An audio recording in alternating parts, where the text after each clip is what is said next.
បាទជំរាបសួរសួស្តីបងប្អូនអរគ្នាបានបន្ទាប់ពីយើង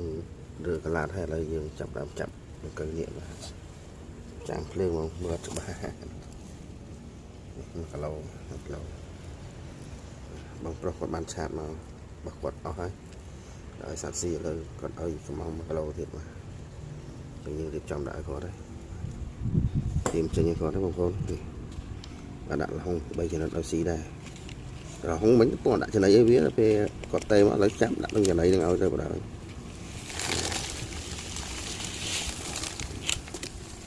គេស្ដាយបងប្អូនមើលណាបាទ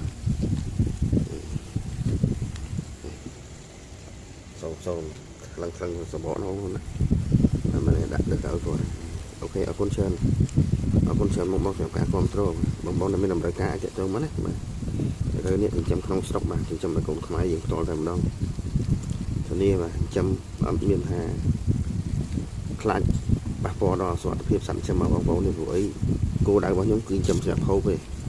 អញ្ចឹងបានថាខ្ញុំចិញ្ចឹមស្អាតបើសត្វជាសត្វបើចិញ្ចឹមអត់ស្អាតខ្ញុំថាឡើយឲ្យសត្វស៊ីតែខ្ញុំខ្លួនឯងហូបនឹងក៏មានបញ្ហាដែរ